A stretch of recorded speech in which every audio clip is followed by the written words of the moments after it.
నమస్కారం. న్యాయ సేవా కార్యక్రమానికి స్వాగతం. ఇవాల్టి మన అంశం ఆస్తి హక్కులు న్యాయ సహాయం. ఈ అంశంపై సలహాలు సూచనలు అందించడానికి మనతో పాటు ఉన్నారు 1వ junior civil judge city civil court Secunderabad Shrimati Bommaraju Priyanka గారు, అలాగే న్యాయవాది రాజపక్ష శ్రీనివాస్ గారు. వారికి విలువైన సలహాలు సూచనలు స్వీకరిద్దాం. జడ్జి గారు, ఆస్తులకు సంబంధించి ఎలాంటి చట్టాలు అమల్లో ఉన్నాయి? హిందూ సక్సెషన్ యాక్ట్ ఉందండి as of now.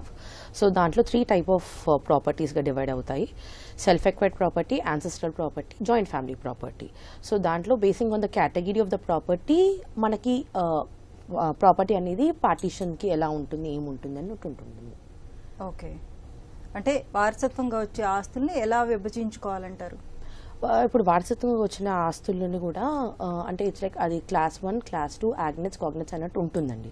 So class 1 హెయిర్స్లో ఎంతమంది ఉంటారు, క్లాస్ 2 ఎలా ఉంటారు, వాళ్ళకి ఎంతమంది ఎవరెవరు వాళ్ళ అంటే వాళ్ళ లీగల్ ఎయిడ్స్ ఎలా ఉన్నారు, basing on that legal AIDS మనము ప్రాపర్టీని పార్టీషన్ చేస్తాము. ఓకే, సో ఇండివిజువల్ షేడ్స్ ఉంటాయి అనమాట. క్లాస్ 1 హెయిర్లో కొంత ఎంట్రీస్ ఉంటాయి. So so children, wife, mother వీళ్ళందరూ క్లాస్ 1. సో వాళ్ళకి ఆ ప్రాపర్టీ ఉంటే సెల్ఫ్ ఎక్వైర్డ్ ఉంటే మాత్రం వాళ్ళకే వెళ్ళిపోతుంది. ఒకవేళ క్లాస్ 1 లో ఎవరు లేకపోతే క్లాస్ 2 హెడ్స్కి వెళ్తుంది. క్లాస్ 2 లో ఎవరెవరు వస్తారు? క్లాస్ 2 లో ఫస్ట్ ఎంట్రీ ఫాదర్ ఉంటుందండి. ఫాదర్, మళ్ళీ బ్రదర్స్, సిస్టర్స్, అలా చాలా ఎంట్రీస్ ఉంటాయి. దాని తర్వాత క్లాస్ 3 ఉండదండి. We have agnates and cognates. Agnates లో ఏంటి అంటే పాల వాళ్ళు అంటాం కదండి, పాలోళ్ళు. సో మన ఫాదర్ సైడ్ దగ్గర నుంచి అంతా వచ్చే దాన్ని ఆగ్నెట్స్ అంటాము. దాని తర్వాత కాగ్నెట్స్ మదర్ సైడ్. దాని తర్వాత ఒకవేళ వాళ్ళు కూడా ఇవ్వలేకపోతే స్టేట్కి వెళ్ళిపోతుంది ప్రాపర్టీ. స్టేట్కి వెళ్ళిపోతుంది ప్రాపర్టీ ఒకవేళ. ఓకే లాయర్ గారు, అలాగే వారసత్వపు ఆస్తులపై ఎలాంటి హక్కులు ఉంటాయి? మరి ఇప్పుడు ఆస్తులపై అంటే బేసికలీ ఒక యాన్సెస్ట్రల్ ప్రాపర్టీ నుండి వచ్చే ఆస్తులు ఏవైతే ఉంటాయో అది బై వే ఆఫ్ విల్ ఉంటుంది. ఒకవేళ సెల్ఫ్ అక్వైర్డ్ ప్రాపర్టీ ఉందనుకోండి పర్సన్ది, he is at his own liberty to write will on any other person. అంటే ఒక ఫ్యామిలీ వాళ్ళే కాకుండా ఒక థర్డ్ పర్సన్ లేదా ఒక ఇన్స్టిట్యూషన్. పర్టికులర్ గా వారసత్వపు ఆస్తులకు సంబంధించి ఒక ఇంటి యజమాని మరణించినప్పుడు అవి ఎలా పంచుకోవాలంటారు కింద వాళ్ళంతా? అంటే బాగా పరిష్కారం ఎలా ఉంటుంది? అప్పుడు ఒకవేళ ఆ ఇంటి యజమాని అనే అతను ఒకవేళ వీలునామా రాసి నింటే, సో అప్పుడు ఆ వీలునామా ప్రకారంగా ఎవరికైతే ఆ ఆస్తి ఆయన వీలునామాలో ఆ పేరు వాళ్ళకి ఇస్తారో వాళ్లకు ఆ ఆస్తి పైన హక్కు వస్తుంది. ఇన్ కేసు ఒకవేళ వీలునామా లేని పక్షంలో డైడ్ ఇన్ స్టేట్ అంటారు. సో అది follow on to that legal heirs ఉంటుందన్నమాట. ఎవరైతే ఆయన తర్వాత ఆయనకు సంబంధించిన వ్యక్తులు ఉన్నారో లీగల్ హైయర్స్ వాళ్ళందరికీ కూడా ప్రాపర్టీ వెళ్తుంది అనమాట. ఓకే, ఒక కాల్ తీసుకుందాం అండి. గుంటూరు నుంచి చిట్టిబాబు గారు. హలో. హలో, నమస్తే అండి, చెప్పండి. నమస్తే మేడం, నేను గుంటూరు నుంచి మాట్లాడుతున్నాను. ఓకే, మేము ఒక యాన్సెస్టర్ ప్రాపర్టీ ఓనర్ దగ్గర నుండి హౌస్ కొనుక్కున్నాం మేడం. ఓకే. అయితే ఇద్దరు అన్నదమ్ములు అయితే ఒక అతను వెనక ఒక అతను ముందు ఉండేటట్టుగా హౌస్ కొనుక్కున్నాం. వాళ్ళ వెనక మళ్ళీ ఖాళీ ఫ్లాట్, అది వేరే అతను కొనుక్కున్నాడు. అయితే ఏంటి, వాళ్ళకి బాగా పంపకాలు అయ్యాయా అండి? వాళ్ళకి బాగా పంపకాలు అయినాయండి. ఓకే, 98లోనే అయినాయి. అందరూ కలిసి ఇట్లా ఒక ప్రైవేట్ దారి నుండి పంచాయతీ బజార్లో వెళ్ళేటట్టుగా ఒకటి బజార్ వదులుకున్నారు, 15 అడుగుల బజార్. అయితే ఇప్పుడు వాళ్ళు అతను కూడా వెనకమాల అతను కూడా అమ్ముకున్నాడు, మేము ముందున్నాం. మా ఇంటికి తూర్పు వైపును కూడా పంచాయతీ రోడ్డు ఉంది. ఓకే. అయితే ఉత్తరం వైపులో 15 అడుగుల రోడ్డు ఉంది. అది ఇద్దరు నడిచేటట్టుగా అప్పుడే అమ్ముకున్నారు. వేరే అతనికి ఒక అతను అన్నాడు, మాకు ఒక అతను అన్నాడు. అయితే ఇప్పుడు వెనకమాల అతను ఏమంటారంటే, మీరు ముందున్నారు, తూర్పు వైపు పంచాయతీ రోడ్డు ఉంది, నీకు ఈ జాయింట్ వేలో రోడ్డు ఉండదా అని అంటున్నాడు. అక్కడికి మధ్య వెనకమాల కూడా పంచాయతీ రోడ్డు ఉంది మేడం. అయితే ఇప్పుడు మమ్మల్ని ఇటు రావడానికి మీకు వీల్లేదు. ఆయన ఎందుకు చేస్తున్నాడో తెలియదు, గోడ కట్టుకొని ఉన్నాడు ముందు. నేను వచ్చిన తర్వాత ఏంటంటే ఈశాన్య మూలగా అట్లా గోడ గేట్ పెట్టుకొని రావాలని చూస్తున్నాం. ఆయన మాత్రం పెట్టుకొని కాలేజ్ పెట్టుకుంటున్నాడు. ఓకే, ఇప్పుడు దారి గురించి అన్నమాట గొడవ, అంతేనా అండి? అవునండి. ఇప్పుడు మీకు తూర్పు వైపు దారి ఉంది. అయితే అమ్మిన అతను కూడా ఏమంటున్నాడంటే అండి, ఇప్పుడు అటువైపు మొగ్గి మేము ఇటువంటి అన్నదమ్ములు నడిచాం కానీ ఇప్పుడు నీకెందుకు నీకు వద్దు, నీకు తూర్పు వైపు ఉండగా అంటున్నాడు అమ్మిన అతను. ఓకే, అంటే దస్తావేజుల్లో మీరు అంటే అందులో ఉంటే కదండి క్లియర్ గా. దస్తావేజుల్లో మాకు అందిన దాంట్లోనే ఉంది, మాకు ఆయనకి హక్కు వచ్చిన దాంట్లో కూడా ఉంది, పార్టిసిపేట్ చేసుకున్న దాంట్లో కూడా. ఓకే జడ్జి గారు. సో ఇప్పుడు మీరు ఏం చేయాలంటే అండి అది ఈస్మెంట్ రైట్ ఉంటుందండి దాంట్లో. సో మీరు మీరు కొన్న వాళ్ళ నుంచి కూడా అది వాళ్ళు కొన్ని సంవత్సరాల నుంచి ఆ వేని అలానే వాడుతున్నారు కాబట్టి మీకు ఈస్మెంట్ రైట్ ఉంటుందండి. సో మీరు సింపుల్గా మీరు కొన్న సేల్ డీడ్తో పాటు మీ లింక్ డాక్యుమెంట్తో పాటు ఒక ఇంజంక్షన్ సూట్ వేసుకొని మీరు ఇంజంక్షన్ సూట్ వేసుకోవచ్చండి. వేసుకొని మీరు అది ప్రొసీడ్ అవ్వచ్చు. ఆ దాడికి మీకు రైట్ ఉంటుంది. యాజ్ మీరు చెప్పారు కదండి సేల్ డీడ్లో కూడా మీరు మెన్షన్ చేశారని అంటున్నారు కదా, ఇట్స్ లైక్ కామన్ పాత్వే అంటారు దాన్ని. అంటే మీకు కూడా హక్కు ఉంటుంది, వాళ్ళకు కూడా హక్కు ఉంటుంది. సో ఇట్స్ లైక్ దాంట్లో మీరేం కన్స్ట్రక్షన్ చేయకూడదు, వాళ్ళు కూడా ఏం కన్స్ట్రక్షన్ చేయకూడదు. So it's a common pathway which ఇద్దరు మీరు కూడా వాడుకోవచ్చు, వాళ్ళు కూడా వాడుకోవచ్చు. సో దాని మీద మీరు ఇంజంక్షన్ సూట్ కోర్టులో వేస్తే అది చెల్లుతుందండి. You can proceed accordingly. So దాంట్లో మీకు ఆ వే వచ్చే ఛాన్సెస్ ఉంటాయి. ఎందుకంటే సేల్ డీడ్ లో ఆల్రెడీ మెన్షన్ ఉంది కాబట్టి రిగార్డింగ్ ద పాత్వే. సో దాంట్లో మీరు కేసు వేసుకోవచ్చండి. కేసు వేసుకుంటే గురించి ఎక్కడికి వెళ్ళాలండి? ఎంఆర్ఓ ఆఫీస్కి వెళ్ళాలి? లేదండి, ఇట్స్ లైక్ డైరెక్ట్ మనకి ఇప్పుడు సేల్ డీడ్ లో మెన్షన్ చేశారు కదండి ఆల్రెడీ. బికాజ్ యూనో మాకి అమ్మిన వాళ్ళు కూడా కొన్ని సంవత్సరాల వరకు వాడారు ఆ వేని, కొన్న వాళ్ళు కూడా వాడారు. సో కొన్ని దాంట్లో ఏంటి అంటే ఇట్స్ లైక్ ఈజ్మెంట్ అంటే ఏంటి అంటే both are having right. It's like కొన్ని ఇయర్స్ అంటే అది ఎవరు కలిగించిన హక్కు కాదండి. It's like because since few years you're using it. So అది easement. You have that right to enjoy the right to way అన్నమాట. అంటే దాంట్లో కన్స్ట్రక్షన్ ఏం చేయకూడదు కానీ యూ కెన్ హ్యావ్ యాక్సెస్ ఉంటుందండి. ఓకే.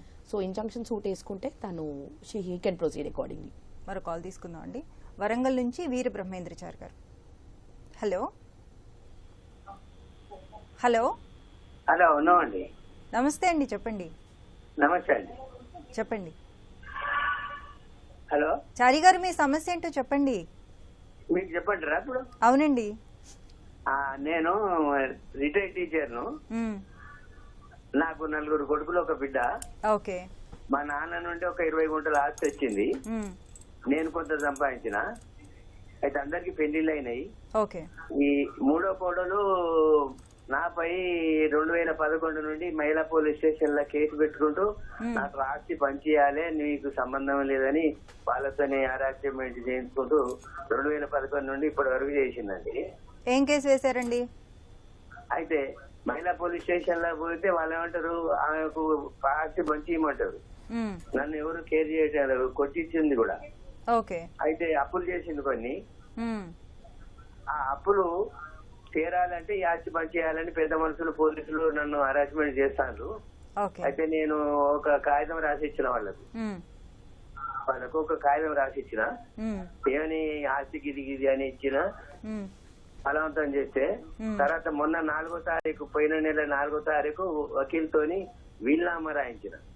నన్ను మంచిగా చూసుకున్న వాళ్ళకే ఈ ఆస్తి, లేకపోయినంటే దాన ధర్మాలు చేస్తాను అంటే ఈ వీలునామా ఏమన్నా రిజిస్టర్ చేయాలనా, ఎవరికన్నా ఇవ్వాలనా, ఏం చేయాలని. ఈ వీలునామా మీరు సంపాదించిన ఆస్తుల మీద రాశారా లేకపోతే? నేను సంపాదించింది, మా నాన్న సంపాదించిన వాళ్ళకి ఇచ్చేసిన. ఓకే. ఓకే. మీ ఆస్తి మీద మాత్రం రాశారు. నేను భార్య భర్తలు ఉన్న రోజులు మాకే ఉండాలి, మమ్మల్ని చూసుకున్న వాళ్ళకే ఆస్తి అని రాసి ఇచ్చిన. ఓకే. అయితే దాన్ని ఏమైనా రిజిస్టర్ చేయాలనా, కోర్టుకు పంపాలనా, ఎట్లా చేయాలనేది చెప్పండి. తప్పకుండా అండి. అంటే 2 రకాల వీలునామాలు ఉంటాయి. ఒకటి రిజిస్టర్డ్ ఉంటుంది, ఇంకోటి నేనేం చేయాలి? మీరు అవసరమైతే మీరు రిజిస్టర్ కూడా చేసుకోవచ్చు. రిజిస్టర్ కాని పక్షంలో కూడా ఇబ్బంది ఏం లేదు. అది మీకు రిజిస్ట్రేషన్ ఆఫీస్లో ఉంటుందండి. అక్కడికి వెళ్ళేసి మీరు చేసుకోవాల్సి ఉంటుంది. ఆ కన్సర్న్డ్ మీ పర్టికులర్ ఎక్కడైతే మీ ల్యాండ్, మీ భూమి ఎక్కడైతే వస్తుందో దానికి సంబంధిత రిజిస్ట్రేషన్ ఆఫీస్ అన్నది ఉంటుంది. అక్కడ వెళ్ళి మీరు రిజిస్టర్ చేసుకోవచ్చు. ఇంకొకటి మీరు ఏదైతే వీలునామా రాసినారో అది మిమ్మల్ని ఎవరు చూసుకుంటారు అన్నది అది మీరు స్పెసిఫిక్గా మెన్షన్ చేయాల్సి ఉంటుందండి. నాకు ఇంతమంది పిల్లలు ఉన్నారు, దీంట్లో నాకు ఎవరు చూసుకుంటే నాకు వాళ్ళకి నా ఆస్తి చెందుతుంది అన్నది క్లియర్గా మెన్షన్ చేసుకుంటూ అక్కడ మీరు మీ సంబంధిత ఏరియాలో ఉన్న ఎవరన్నా ఒక లాయర్ గారిని సంప్రదించి మీరు అక్కడ ఆయనతో పక్కాగా పగడబందీగా ఒక వీలునామా రాయించుకొని అది రిజిస్టర్ చేసేయండి. రిజిస్ట్రేషన్ చేసుకుంటే మీకు పక్కాగా ఉంటుందన్నమాట. మళ్ళీ మీరు ఫ్యూచర్లో ఒకవేళ ఈ వీలునామా చేంజ్ చేయాలనుకున్న పక్షంలో కూడా మళ్ళీ మీరు చేంజ్ చేసుకోవచ్చు. మళ్ళీ ఇతరులకు ఎవరిపైన ఏదైనా కూడా లేటెస్ట్గా ఉన్న వీలునామా అది అమల్లోకి వస్తుంది. అదే అండి. ఒకవేళ వీలునామా రిజిస్టర్ చేయకపోతే ఏమైనా ఇబ్బంది సార్? మేము చనిపోయినాక ఇబ్బంది ఏం లేదు సార్, ఇబ్బంది ఏం లేదు. మరి అట్లా వకీల్తో రాయించిన వకీల్తో అంటే రాయించింది పగడబందీగా రాసేయండి. తర్వాత మీరు ఒకవేళ సీల్ చేసి ఇంట్లో పెట్టిన అదేనండి నోటీస్ పంపిన ఇక్కడ చూసుకున్న నా తదనంతరం ఆస్తి ఇవ్వబడుతుంది. మళ్ళీ మీరు తర్వాత కూడా వీలునామా చేంజ్ చేసుకొని ఎవరైతే మిమ్మల్ని చూసుకున్నారో కరెక్ట్ గా మంచిగా చూసుకున్నారో వాళ్ళ పేరు మీద కూడా మీరు వీలునామా రాస్తే మొదట రాసిన వీలునామా అన్నది అది చెల్లకుండగా కొత్తగా రాసిన వీలునామా అమల్లోకి వస్తుందండి. అంటే తప్పనిసరి రిజిస్టర్ అవసరమా సార్? అవసరం లేదు, రిజిస్ట్రేషన్ చేయాలన్నది ఏం అవసరం లేదు. చేసుకుంటే మంచిది, చేయకపోయినా కూడా ఇబ్బంది ఏం లేదు మీకు. మరి కాల్ తీసుకుందాం అండి. గద్వాల్ నుంచి నిర్మలమ్మ గారు. హలో హలో, చెప్పండి నిర్మలమ్మ గారు. 33 ఏళ్ళ నుంచి 3 ఎకరాల పొలం మా అధినంలోనే ఉంది. ఓకే. దాంట్లో ఒక ఎకరా మా మధ్య తన పేరు మీద చేయించుకొని వేరే వాళ్ళ కాగితం రిజిస్టర్ చేయించిండు. మీ ఆస్తిని? కోర్టులో ఉంది ఇది. కోర్టులో ఉంది. మా పేరు మీద కాలేదు, పొలం మా పేరు మీద రాలేదు. ఓకే. కోర్టులో కేసు చేసినాము, పార్టిషన్ దావా. అయితే ఆయన అంతా అమ్ముకుంటున్నాడు. ఓకే. ఈ పొలం ఎక్కడి నుంచి వచ్చిందమ్మా 3 ఎకరాలు? అది మా పెద్దల ఆస్తి. పెద్దల ఆస్తి పిత్రాస్తి. అంటే అది మీ అత్తగారిదా మీ మామగారిదా అమ్మా? మా అత్తమామది. ఎవరిదమ్మా? మా మామది. మామగారిది. ఓకే. బాగా పంపకాలు అవ్వలేదా 3 ఎకరాల్లో? అయ్యింది. 5 ఎకరాలు ఇచ్చిండ్రు బాబు పాలు 93లో అయ్యింది. కానీ మా పేరు మీద చేయలేదు మా మామ. అయితే ఆయన మళ్ళీ తండ్రి దగ్గరికి ఆయన పేరు మీద చేసుకొని అమ్మేస్తున్నాడు. నేను కోర్టులో పెట్టిన. ఓకే. కోర్టులో పెడితే కూడా అమ్ముతున్నాడు. ఓకే. లాయర్ గారు. అమ్మా ఇప్పుడు మీకు ఏదైతే మీ అత్తగారి తరఫుకి వెళ్ళి వచ్చిన ప్రాపర్టీ ఉందో దానికి సంబంధించి మీరు ఫస్ట్ కోర్టును ఆశ్రయించండి. ఇప్పుడు ఏదైతే ఆల్రెడీ కోర్టులో కేసు వేశారండి. పార్టిషన్ సూట్ పెండింగ్ ఉండగా కూడా అమ్ముకుంటుండమ్మా. అయితే మీరు అది ఆయనకు అమ్మనికే హక్కు లేదు అనుకుంటా కోర్టుని మళ్ళీ ఇంకో సూట్ ద్వారా మీరు ఆశ్రయించి, ఇంకోటి ఏంటంటే సూట్ పెండింగ్ ఉండంగా కూడా ఈయన ఈ విధంగా చేస్తున్నాడు అన్నది మీరు ఒకటి పోలీస్ కంప్లైంట్ కూడా ఇవ్వచ్చమ్మా. పోలీస్ వాళ్ళ ఆశ్రయం కూడా తీసుకోవచ్చు మీరు. మరో కాల్ తీసుకుందాం అండి.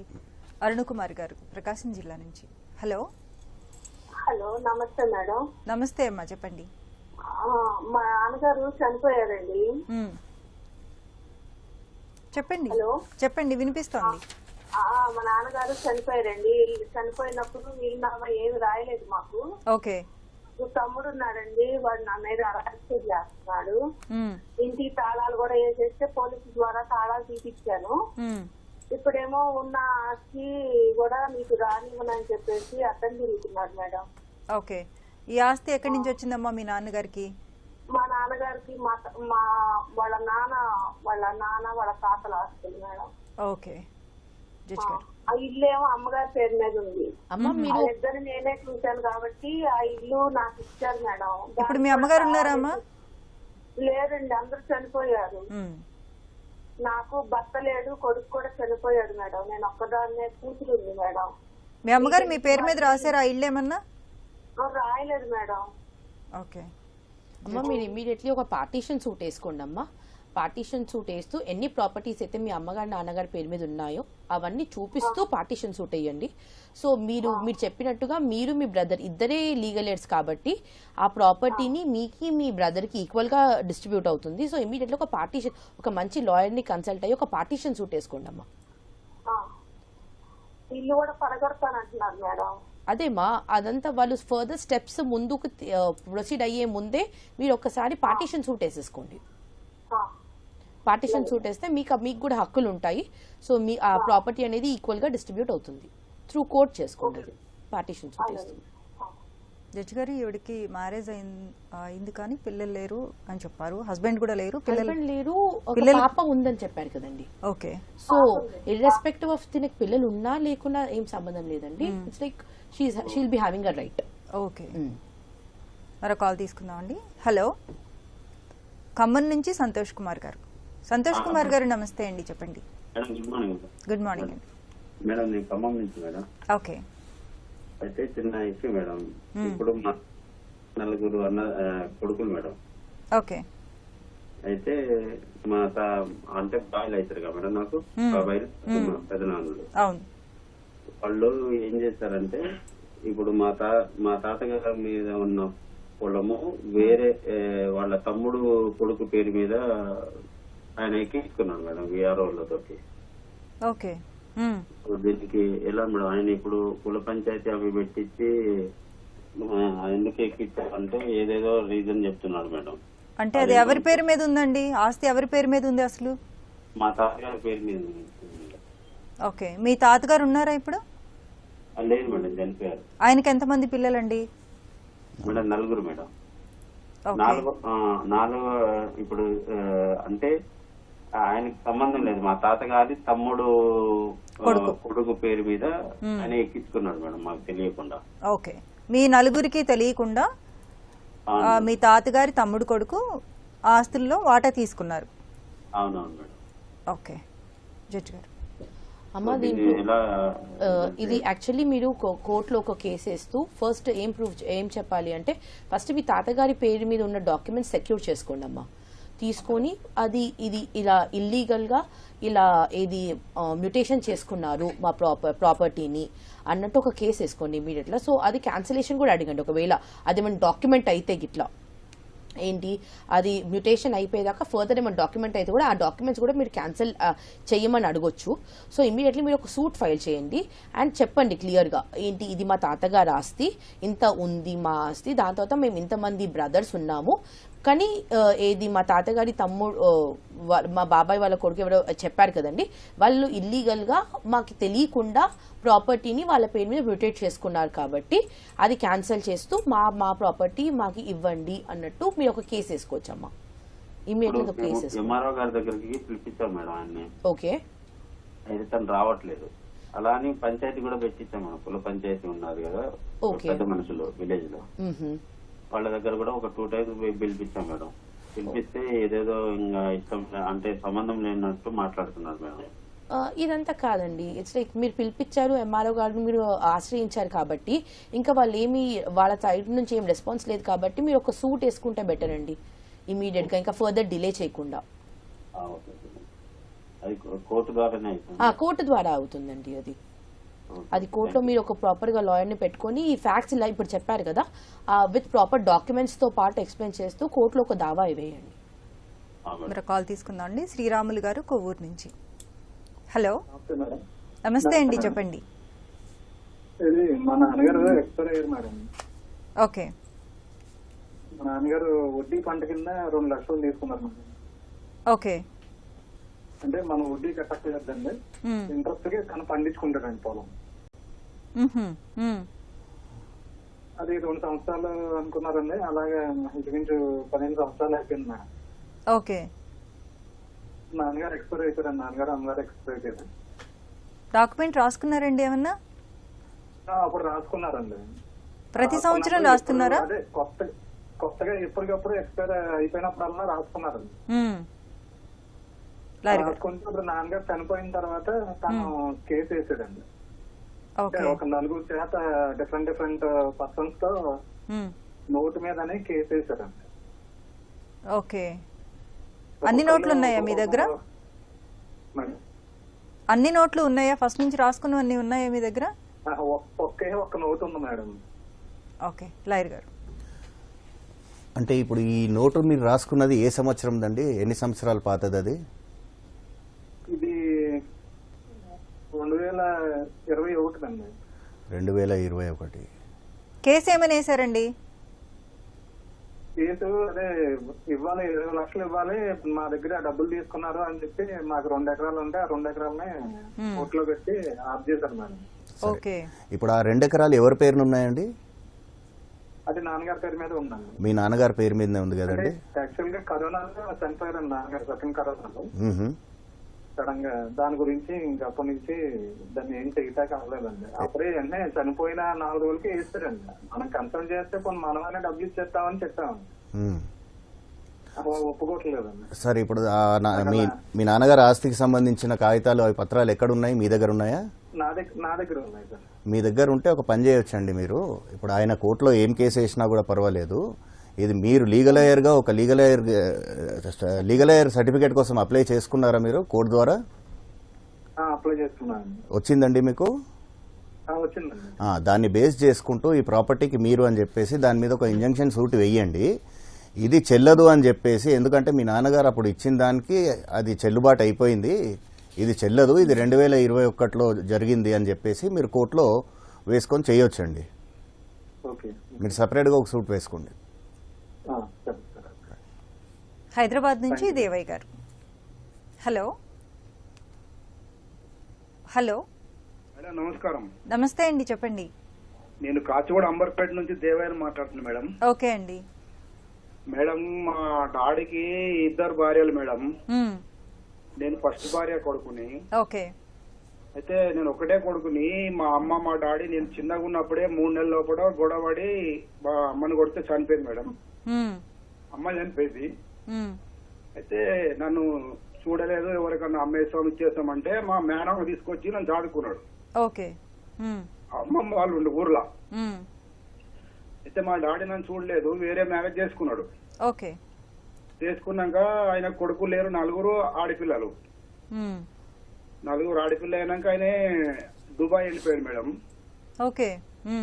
దుబాయ్ వెళ్ళిపోయి 25 సంవత్సరాల తర్వాత వచ్చేడు. అయితే నేను అప్పటికి 10-12 ఏళ్ళు ఉన్నాను. అప్పటిదాకా మా డాడీ ఎవరో తెలియదు. ఇక వచ్చిండు, నన్ను ఏం చూడలేదు, అప్పటిదాకా ఏం చూడలేదు. వచ్చినాక ఒకసారి కలిసినాను. కలిస్తే ఇక నా దగ్గరికి వస్తుండే పోతుండే మా మేనమ్మ బిడ్డని ఇచ్చి నాకు మ్యారేజ్ చేసినాడు. ఓకే. నేను మా అమ్మమ్మ వాళ్ళ ఊర్లోనే మా మేనమ్మ చాదిండి నన్ను. మ్యారేజ్ చేసినాక నన్ను పక్కకు ఉంచారు, కిరాయిలు ఇచ్చి పక్కకు ఉంచారు. ఇప్పుడు సమస్య ఏంటండి? సమస్య ఇప్పుడు మా డాడీ వాళ్ళకు కొంచెం ఇల్లు కొంచెం ఆస్తి ఉంది. అయితే వాళ్ళు ఆడపిల్లలు 4 బిడ్డల మ్యారేజ్ చేసేసిండు. ఓకే. నాకేమన్నా ఆస్తి ఇవ్వమంటే వాళ్ళు కొంచెం గొడవలు పడ్డారు ఇవ్వమని. ఇప్పుడు మా డాడీ చనిపోయాడు, మళ్ళీ చేసుకునేమో చనిపోయింది. ఇప్పుడు కొంచెం ఆస్తి ఇల్లు ఉంది, నాకు ఇవ్వమంటే ఇవ్వట్లేదు మేడం. ఈ ఆస్తి ఇల్లు ఎవరి పేరు మీద ఉందండి? మా డాడీ పేరు మీద ఉంది. మా నాన్నమ్మ సంపాదించింది, మా తాత సంపాదించిన ఇల్లు అది. ఓకే జడ్జి గారు. ఓకే అండి. సో మీ నాన్న బతుకున్నప్పుడు ఏమైనా వీలునామా రాశారా అండి? ఏం రాలేదు మేడం. ఎప్పుడు పిల్లలు ఉన్నారో గొడవ పడుతున్నారో అని చెప్పేవాడు. ఓకే అండి. వాడు చనిపోయాడు. ఇప్పుడు ఆయన భార్య కూడా చనిపోయింది లేదు. అంటే నాకు వచ్చేవాడు పోయేవాడు అంతా చేసేవాడు.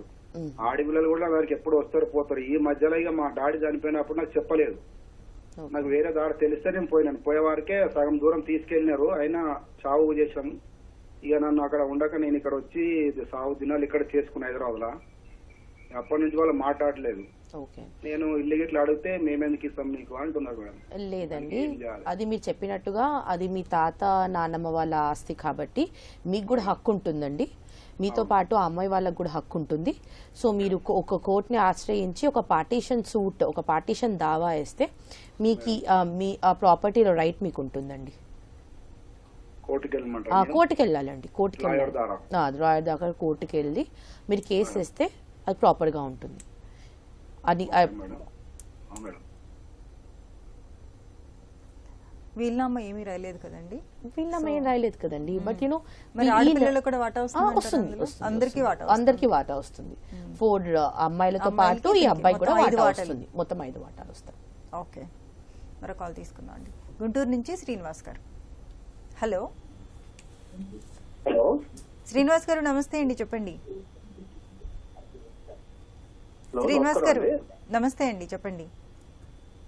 ఇది ఒక చిన్న సివిల్ కేసు విషయం మీతో మాట్లాడుతున్నాను. ఓకే చెప్పండి. హలో చెప్పండి, వినిపిస్తుంది శ్రీనివాస్ గారు. మీ టీవీ వాల్యూమ్ తగ్గించండి, మ్యూట్ లో పెట్టేసేయండి. శ్రీనివాస్ గారు హలో. కరీంనగర్ నుంచి రాజు గారు. హలో మేడం, నమస్తే. నమస్తే అండి, చెప్పండి. మేడం, మా అత్తమ్మ వాళ్ళ ఆస్తి ఉంది కదా మేడం. మీ అత్తమ్మ అంటే? అత్తమ్మ అంటే నేను తెలియజేసుకున్నాం మేడం. మా కూతురు వాళ్ళ అమ్మ. ఓకే. 3 అమ్మాయిలు మేడం. మీకు 2 అమ్మాయిలు పెళ్లి కావాలి మేడం. ఓకే. మా అత్తమ్మ మా ఉన్నారు, వాళ్ళ కూతురులు ముగ్గురు. అప్పుడప్పుడు వచ్చి కొంచెం హెరాస్మెంట్ చేసింది మేడం, ఈ ఆస్తి మాది అన్నట్టుగా. ఇప్పుడు ముగ్గురు మా మరదలు ఇద్దరు ఉన్నారు, ఇంకా వాళ్ళ పెళ్లి చేయాలి. ఓకే, వాళ్ళకి ఏమైనా అధికారం ఉంటుందా మేడం ఆ ఆస్తి మీద? ఓకే, అంటే మీ వైఫ్ వాళ్ళ మేనత్త వచ్చి గొడవ చేస్తున్నారు అంతేనండి? అవును మేడం, అవును. ఓకే, ఆ ప్రాపర్టీ ఎవరి నుంచి వచ్చింది మీకు? వాళ్ళకి మీ అత్తమ్మ వాళ్ళకి ఆ ప్రాపర్టీ ఎక్కడి నుంచి వచ్చిందండి? మా అత్తమ్మ వాళ్ళ అత్తమ్మ నాన్న. నాకు అర్థమైందండి, మీ అత్తమ్మ వాళ్ళ అమ్మకి నాన్నకి ఆ ప్రాపర్టీ ఎక్కడి నుంచి వచ్చింది? వాళ్ళ తాతల మేడం, వాళ్ళ తాతల ఆస్తి అంతే కదా. బాగా పంపకాలు ఏం జరుపుకోలేదా? ఏం జరుపుకోలేదు మేడం, ఒక్కడే కొడుకు ముగ్గురు కూతురు అన్నట్టు. ఓకే, సో ఇప్పుడు కూతుర్లు వచ్చి వాటా అడుగుతున్నారు అంతే కదండి? అప్పుడప్పుడు కొంచెం హెరాస్మెంట్ చేస్తున్నారు మేడం. ఇప్పుడు ముగ్గురు మన్మరాలు ఉన్నారు ఇప్పుడు ఈమెకు. ఓకే, వీళ్ళ పెళ్లి కూడా చేయాలి కదా, మరి వీళ్ళకి ఏమన్నా ఉంటుందా, వాళ్ళకి ఉంటుందా? జడ్జి గారు. అమ్మా, మీరు చెప్పినట్టుగా వాళ్ళకు కూడా వాటా ఉంటుంది, అట్ ద సేమ్ టైం మీకు కూడా వాటా ఉంటుంది యాక్చువల్లీ. సో మీ అత్తమ్మ వాళ్ళ ఎంతమంది ఉన్నారో ఆ 3 వాటాలు అవుతాయి. మీ అత్తమ్మకు ఒక వాటా వస్తుంది, మీ అత్తమ్మ వాటాల నుంచి మీకు వస్తుంది. ఓకే అండి, అంటే ఇప్పుడు వాళ్ళకి మీరు చెప్పినట్టుగా మీ అత్తమ్మ వాళ్ళకి ఎంతమంది సిస్టర్స్ ఉన్నారో వాళ్ళకి కూడా వాటాలు వస్తాయండి. మీ అత్తమ్మకు ఒక వాటా వస్తుంది, ఆ వాటా నుంచి మీకు వస్తుంది. అందులో ఇంకొక ప్రాబ్లం ఏంటంటే ఈ అత్తమ్మ వాళ్ళు అంటే ఈ వీళ్ళ మిసెస్ వాళ్ళ అత్తగారు ఆడపడుచులు వచ్చి ఆస్తి మీద అడుగుతున్నారు హక్కులు. ఓకే, సో అంటే వీళ్ళ మామగారు ఉన్నారు కదండి, వీళ్ళ మామగారు చెల్లెళ్ళు వచ్చి ఆస్తి పంపకాలు అడుగుతున్నారు. అంటే ఆడపడుచు వాళ్ళకి కూడా వాటా ఉంటుంది, అమ్మాయిలకు వాటా ఉంటుంది కదండి. వాళ్ళు ఎంతమంది అండి?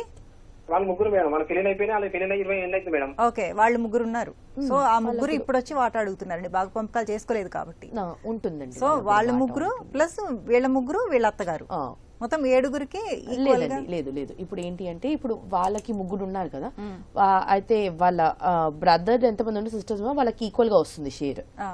ఇప్పుడు 5 మెంబర్స్ ఉన్నారు అనుకోండి, 1/5 షేర్. ఓకే, సో వీళ్ళ అత్తమ్మకు ఒక షేర్ వస్తుంది, వీళ్ళ ఆ షేర్ వీళ్ళకి వస్తుంది. ఓకే, సో అది విన్నారా అండి? హలో శ్రీనివాస్ గారు. ఓకే, సో ఇప్పుడు మొత్తం ఆ ముగ్గురు ప్లస్ వాళ్ళ మామగారు ఉన్నారు, 4 ఉన్నారు. ఆ 4కి 4 భాగాలు చేస్తే ఎంతమంది అయితే చిల్డ్రన్ ఉన్నారండి, ఒక పేరెంట్స్ కి ఇంతమంది 5 చిల్డ్రన్ ఉన్నారు.